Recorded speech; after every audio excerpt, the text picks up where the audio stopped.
Great. So thanks, Jeff. So I'm going to speak today. So we have this start already. It's always exciting, and weird to realize almost that we started this journey in the beginning of the century, 2000, 2001, 2002, when we started, in fact, my PhD studies, and to realize where we are now. And this really started with this only 2 patients where we identified this EH71 gene, and if we see where we now and having this wonderful meeting and the other meetings that I've attended through the years, it's really amazing. In the meantime, I also switched from center, so most of the work I've done in the Radboud UMC Hospital in Nijmegen University Hospital, but in the beginning of this year, I became the head of the clinical genetic department in a large university hospital in the Netherlands, in Rotterdam, the Erasmus MC. So most of the work done in Nijmegen, I will mostly refer to that work. As I mentioned, where I did my PhD studies, you see the front page of my PhD, what was in fact dedicated to the X chromosome. So we were looking for genetic causes for X-linked mental retardation. In the beginning of the century, it was more easy and more common to study such defects on the X chromosomes for all kinds of reasons.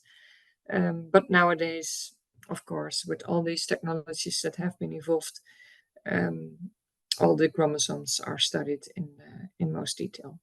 So first, I was in Nijmegen in the east of the country. Now I'm based in Rotterdam, in the western part of the country.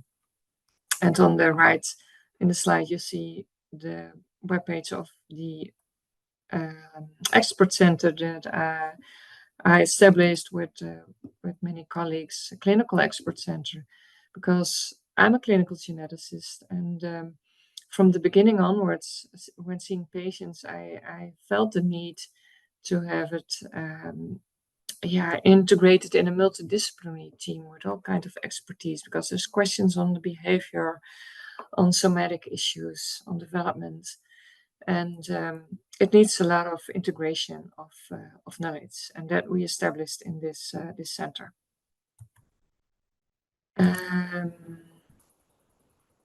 Yes, so you probably recognize some of these logos, all associated to all organizations in the different countries and different parts of the world.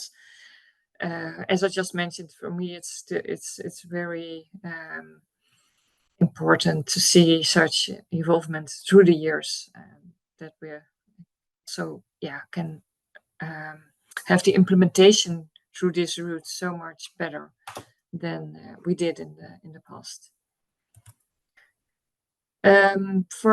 So I think there's a very mixed audience among you, and some already are aware of the historical aspects, some are maybe novel in the community.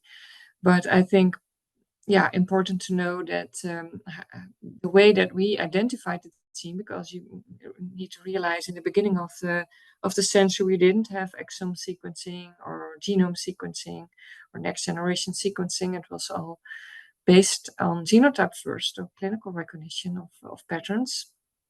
And we did get on top of the more conventional chromosomal analysis by conventional karyotyping or microscopic analysis, we had this so-called subtelomere analysis by a coloring, fish coloring it's called. And by that technique, the first children were published who appear to have a very small deletion of the tip of the long arm of chromosome 9, so the 9q arm. And those children were published with a subtelomere 9q deletion. And in my PhD studies, so with the front page you just showed you on the X, where we directed to the X chromosomal defects, we directed and identified the breakpoints on X chromosome, but also on the other chromosome involved in our index case, and that was chromosome 9.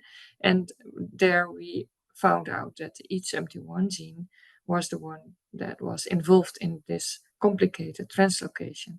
And there we hypothesized bringing these two worlds together, so the world studying chromosomal 9q deletions and our index case with a translocation breakpoint just through the middle of H71, and having such similar clinical features in those children with the deletions and the index case that we studied with the translocation, we hypothesized H71 might be the major cause of the clinical problems in the 9q subtelomeric deletions. And this is how we published our story, and we published our story as the chromosome 9q34 deletion syndrome. But yeah, after a while it was renamed in this OMIM database. The OMIM database is the Online Mendelian Inheritance in Man database used worldwide, where all Mendelian genetic diseases are archived. And this disorder was renamed to Kleefstra syndrome because the abbreviation of 9q-TDS from the subtelomeric deletion syndrome was also known as an abbreviation for sexual transmitted diseases, and that's of course not appreciated. So there it started to get my name. That was in, I think, 2006, around that time. But yeah, since then a lot happens on all kinds of aspects. So just remind, I mentioned we started with the first two patients where we identified H71 variants. Well, we have hundreds or even more than thousands now worldwide. So studies gradually increase on learning, on the development over time. So the natural history study of the syndrome. We've learned lots about somatic aspects, but also on development, and also like to highlight an interesting talk Lottie Morrison will present on the speech-language development. We perform studies on behavior, on sleep, on this developmental aspects, or even developmental regression that we not fully understand. But we also and still receive a lot of questions on genetic variants that are identified by the current techniques, so next generation sequencing techniques, whole genome or whole exome sequencing, where there's a lot of questions on the interpretation. It's not directly clear from all variants whether they are really pathogenic and causing the phenotype, or whether it's just non-pathogenic and just common polymorphisms, or I should say uncommon polymorphisms. But I won't. Today I will cover, because it's only we have limited time, on the somatic aspects. And regarding the somatic aspects, so medical aspects, mostly on metabolism.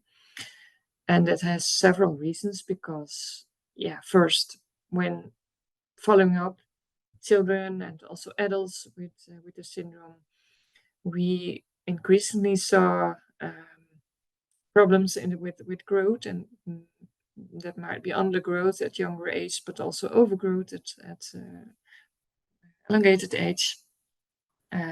Also overweight, we see a lot in the syndrome. So that's one reason to study. But the other reason is that there's preclinical studies done in model systems, in particularly mouse model and fruit fly model, the Drosophila model, where there's also indications for abnormal energy metabolism found. And for those who were already there a few years ago, may remind the presentation of my colleague Annette Schenk, Professor Annette Schenk, who's leading the fruit fly lab in Nijmegen, where she highlighted also the problems in energy metabolism she identified in this fruit fly model. And these energy metabolism problems were referred to lipid energy stores. So there was limited access to lipid energy stores in this fruit fly model, and there was an increased use of glucose and glycogen. So we looked for these patterns in the patients on a systematic way, so in due course of the natural history study. And of course, our clinic in Nijmegen mostly sees Dutch patients, and for this study we included the data from cases of Dutch descent because of the proper reference measures we used. And we collected longitudinal data, maximum 1 point at 6 months per individual. And in total, we included data from 48 individuals with E71 pathogenic variants or small microdeletions. And on the right, you see two figures, one showing the points that reflect weight through time. And in total, we had a total number of measurements over 435. And on the right, you see BMI with 377 measurements. And you see through what you can see, I think, is a pattern of when you follow along age, increasing age, the lines, you see the weight increases and also BMI increases. And you may say, well, yeah, that's mostly for all of us, probably. But we see the increase in weight already at a very young age, not only at puberty or adult age, but already starting at young age. So this might very well reflect the part of the syndrome. Then looking at the correlation of the BMI and weight here, you also can clearly see it's correlated.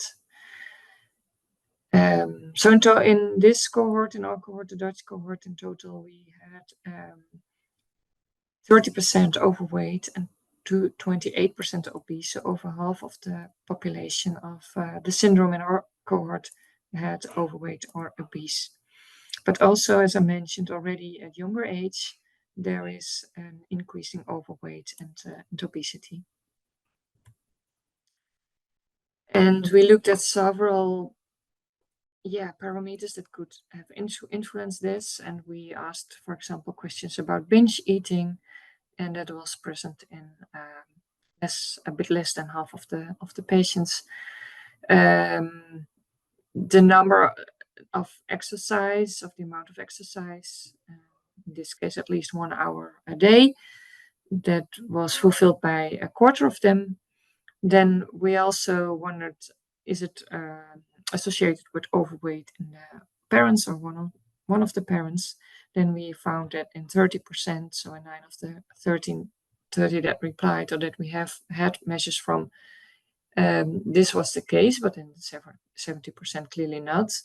And looking at overweight in siblings, we didn't find any overweight in the siblings in none of the 29 cases.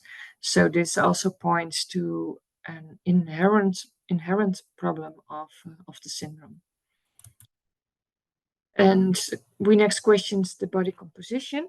And on the right, you see a figure, we call the weight, the fat distribution, either apple-shaped or pear-shaped, and it might also be a mix. And for those among the audience who know, who have children or take care for children or adults with the syndrome, you may recognize that when there is overweight, mostly has the apple-shaped form. So the fat distribution around the middle, which is associated with higher increase of risk on cardiovascular anomalies. So we measured this circumferences also in our Dutch population. But we also measured with additional analysis, the bioelectrical impedance analysis, BI analysis, and another measure, DEXA scan, in a few patients so far. Meanwhile, we continue when they visit our clinic to add such measures. But we do find tendencies to increase fat mass for weight. So you see the measures of these 7 individuals are clearly above these lines. This is a line of 23% fat mass and 60% fat mass for weight. So this also correlates with this BMI I just mentioned. But there's also in some individuals a higher skeletal muscle mass. So it's not only higher fat mass, but also skeletal mass might be increased. Then something about the height. And as I just mentioned, BMI increases, weight increases. It seems the height relatively decreases when age progresses. You can see this in this figure. For head circumferences, it yields the same. So also there we see a slightly decrease, but this is very mild. And because of this height study, we also included measurements of what we call the bone age. So from a radiograph of the hand, you can extrapolate the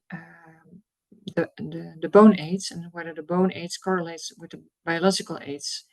For example, this figure shows us that the bone age is over 8 years, whereas the biological age of this child is 7 years and 6 months. So we see the bone age is just ahead of the biological age, and that means that also growth and the final height will be reached earlier than compared to reference. And when we look at the bone age and this final height stage, we see, and that's also a general, so not only particular for this syndrome, but in general, it's also known that in cases with overweight, there's also advanced bone age, and thus an earlier end stage height. And therefore, children or adults might have also shorter end stage heights. Whereas when there is a normal weight, there's usually also normal bone age shown, and then also a normal final height, so a final height within normal ranges may be reached. It doesn't yield for all individuals, but we see this trend for the ones that we measured so far. So overweight is one of the influencing factor on the final end stage height. As a kind of side effect, when looking at bone age, we also noted that in quite some individuals there was a problem with the bone density, so with the mineralization of the bones. And here's some results of several individuals. So you see that the bone health index reflecting the mineralization status is low on the lower level, or even too low when it's below -2. But there's also several children who were among the normal range. What could be a problem of low mineralization? Well, there is an increased risk for fractures. But in our cohort, we didn't see any individuals who had fractures or abnormal number of fractures. So far, it didn't lead to major clinical problems. So it was more a coincidental finding when studying this systematically because of the bone age question that we run into this. We did some additional laboratory measures, both prospectively and retrospectively. And for example, we looked at triglycerides, which appeared increased in quite a number of cases. We compared to controls, but also to a control cohort from another syndrome, in this case, Kabuki syndrome. But we also noted vitamin deficiency, like vitamin D and folic acid. And other interesting or important findings were problems with the thyroid function that we found in almost a quarter of individuals. So in 9 of the 41 studied, we found dysregulation of the thyroid from different aspects. We found subclinical so a lower working thyroid. We found also immune problems, autoimmune problems, or thyroiditis without autoimmune indication. And also one case had an isolated central hypothyroidism. So this brings me to the recommendations regarding this metabolism endocrine part. Well, general, not novel, I would say, as already is done, but I think we clearly show and we clearly found that it is indeed important to monitor the weight and also the eating patterns to try to get the weight under control in the cases that are prone to increased weight. So the introducing the healthy lifestyle, etc. Then for the measures, start around puberty, so around the age of 10, for measurements of the thyroid function, of glucose, of vitamins, especially vitamin D, B12, folic acid, and also the lipid spectrum, and evaluation of bone density, also around puberty or earlier when there is repeated fractures. And in cases with established obesity, we recommend to have this regular biochemical follow-up, including the glucose and the lipid spectrum and triglycerides. I don't reflect this because of the time constraint, but there is, of course, important to realize, and that's why such individuals with such syndromes, I would say, it's not particularly or very specific for Kleefstra syndrome, but this yields for many other syndromes, the coexistence of somatic and psychiatric morbidity, because we have several individuals who were referred because of hepatic problems, suspected for psychiatric issues, and when we screened the issues I just mentioned, it is not rare that we, for example, identify thyroid dysfunction, and by first depleting the thyroid problems, individuals can already recover quite well,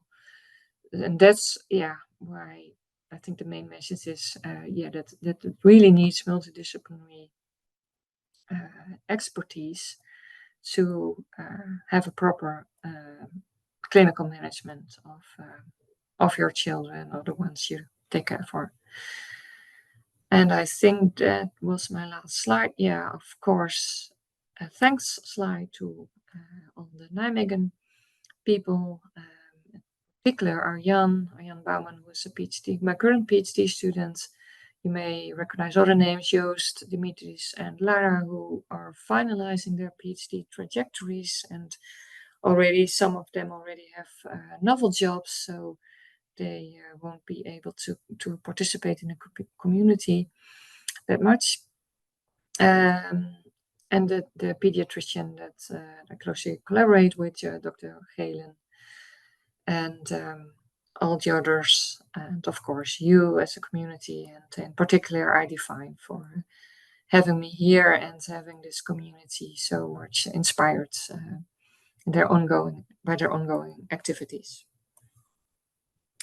I think I stop sharing my screen. Hope it succeeds. Yes, thank you. Yes. Okay. It's super relevant. I mean, I was noticing recently how many times I see questions being posed within the community about obesity and about the concern of overeating and how to control, especially around that age of puberty. So I Yes. think that this is going to, I was literally sending my wife a message and taking some screenshots of just Okay. about how we're, I think it's it's certainly diet, but there's a lot of things that we could be monitoring here. And to your point, there's a lot of questions around that gut-brain interaction as it gets into puberty, and how um, everything impacts the other, right? And so um, Exactly. I, Yes. I feel like we're just scraping probably the surface of some things that we could Exactly. explore here further. Yeah. Yeah, that's completely true. You know, I repeat myself, but we started in the beginning of the century identifying the first cases, and then we first had follow up, and we just had a follow up meeting, but we measured height and weight, but didn't do anything more because it was relatively stable and there were no clinical questions and no clinical problems. But at some point, we thought if we never measure anything, we won't know if there are subclinical problems or how the natural history evolves around metabolism. And yeah, so and at some point, and now we're more aggressive, and also I'm also more, yeah, aggressive, maybe not a good word, but more proactive in looking Yeah. for underlying mechanism. But they might be subclinical, but there might be a moment that they become clinical under some stress conditions or whatever, and it's good to be prepared for that. There's a question here that will probably fall under a different context, and it was actually, I believe it was Neil that touched on it yesterday about olanzapine and regression, and so we can. That's a. I don't know if we can answer that one with the time that we have here, but there's certainly the recordings from yesterday. We're going to Yeah. edit and distribute, but that is, Well, yeah, you know. I can briefly mention maybe because yeah, we did this, and we're, in fact, are still doing this study in the natural history study on this. Yeah, what we call developmental regression. We're not sure what's exactly going on and what would be the most proper term, because some say it's psychotic events, but I think it's more than psychotic. It's more complex, let's say. Um, but yeah, at some point, it was really from our clinical experience that at some point we saw, oh, in the possibilities that are out in treating the individuals that have such a severe dramatic period with absurd behavior and difficulties and very difficulties in sleep issues, etc., that on olanzapine at least there was some recovering better than on other drugs that we in our experience. So that was at the point that we said to all other individuals that had these dramatic issues and asked us what should we do. Then we said, well, maybe just start with olanzapine and see what happens. And but it's not the drug that recovers regression or prevents regression from and brings Happening. individuals back to the stage before. It's not the, yeah, I would say the It's not the it, solution, it's right? it's It not the helps solution. mitigate. No, it Yeah, it helps. helps Yeah, mitigate the yeah, issue. But yes, yes, I find it interesting. It's coming back to me. I've been absorbing a lot of knowledge the past couple of days, but with Neil's, reverse engineering of olanzapine to try to see how yes, it's impacting on a cellular level, I think is yes, really interesting. But I think yeah, the global point and the big void in the space as it relates to Kleefstra syndrome is there's not this targeted therapy yet, right? And I exactly. say yet Yes, because I believe and will continue to work towards that end, is that we want to develop a targeted therapy to combat this thing. And so we got to continue to understand it. We got to, continue to test these things, these hypotheses and models, yes, understand the data points that we're chasing. So again, I think a lot of the points that we're going to be making yesterday, today, and tomorrow, and moving forward, it's going to feel a little bit redundant at times, because I feel like we know a lot of what we need to do. We just need to start executing, right? We need to launch these things. We need to be having this holistic effort in place. So yeah, exactly. um okay, so thank you. I appreciate your time. I know it was a rush for you getting through traffic and getting Yeah, here today. But again, I, I know you yeah, are incredibly busy with your new role. Congrats again yeah, on your new position. yeah, But we're so grateful for you and all your work for the community. yeah. I know, and we keep in touch, and yeah, really enjoy this whole conference and try to listen whenever I can. I will log in, but we will keep and catch up later. Yeah. Okay, take care. Thank you. Thank you all. Thank you. Bye bye.